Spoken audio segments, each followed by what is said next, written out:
I'm Jordan Fisher from Pwnee Studios, and I work on programming and game design for Cloudberry Kingdom. I'm TJ Lutz, the Vice President of Pwnee Studios, and I'm working on Cloudberry Kingdom. We wanted to make a game that was like a classic platformer that never had to end, so we could just play it forever and, never go back into real life. TJ and I met way back in first grade. He was sort of a big jock at the time, and I was already a computer geek, but we had this common ground where we would play video games together all the time. Ever since I met Jordan, we've been coming up with silly ideas for games. We never really finished any, so that'll be what Cloudberry Kingdom's for, our first actual complete title. Cloudberry started one summer when Jordan came back to town. I was still in Wichita at the time, and he wanted to show me the concept he had for a game. I was working on my PhD in math. The idea for Cloudberry actually came from a math problem. How do you make random levels? How do you teach a computer to design these levels? He showed me this little concept that he'd put together, and I absolutely loved it. The art was all done by Jordan, and he can't draw, so we had a stick man, but the gameplay was fantastic. Really from that moment on, I knew that we had something, and we had to make something out of it. At that point, I ended up dropping out of grad school. I moved back to Kansas, into my mom's basement.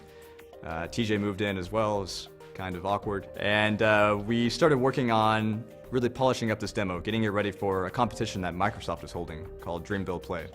We ended up placing 10th in the competition, which, we were excited about, but it wasn't first. We were a little bit lost. We didn't know how to get the game published.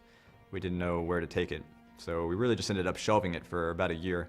Jordan went off to complete his degree. I went off to get more money because we ran out on the first try. I finished my PhD and I got a job out in New York, but it really just wasn't what I wanted to do with my life. And the sort of turning point was one day when I just told him I was quitting and really just started working full-time on Cloudberry.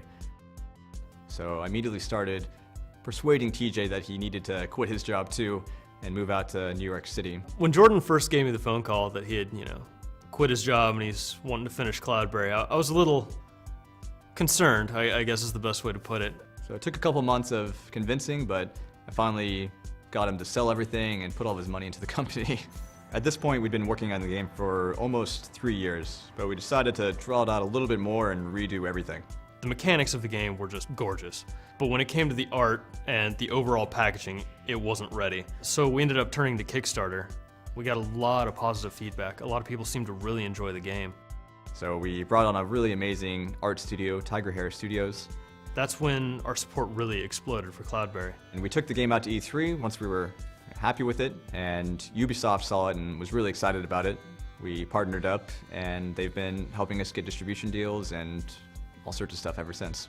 Ubisoft has been really accommodating in terms of letting us stay indie and have complete control over our IP and game design, while at the same time really helping us focus on marketing and distribution and all those things that as indies we just don't have the expertise and manpower to take care of on our own. When I started working full-time on Cloudberry, I knew I needed a lot of help. We met Michael, who's our biz guy, and he really just started trailblazing for us. Me and my friends used to daydream about making games and testing games. So when I met Jordan and the opportunity arose, I jumped on it. There have been 2 programmers working on the project, me and Oleg Kozhushnyan. We can't actually say his name, but it's something Russian. Making games is all I've ever wanted to do. It's one of the main reasons why I got into programming in the first place. It's almost impossible to make a game on your own, and it's just so much more rewarding to work with a great team to bring your game to life. TJ and I have been working on this game for 4 years together. We're business partners, we've put all of our money together. At this point, we're living together in some guy's basement. Really, we spend every waking minute together.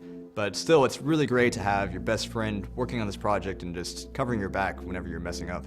Without Jordan, really, there's no way I would even be here. I'd still probably be working construction and hating being in Kansas. What I'm really excited about is seeing how far human players can go. We can see the computer beat really crazy levels, but I really want to know how far will Cloudberry push gamers? It draws people in that aren't really even gamers. There's some sort of hypnotic quality to it, and people just kind of gravitate towards it, and it's really exciting for me to see. I would make a game again in a heartbeat. It has been the most fulfilling thing I've done with my life so far. Cloudberry Kingdom will finally be available in spring 2013. On Xbox 360, PlayStation 3, Wii U, PlayStation Vita, and Steam.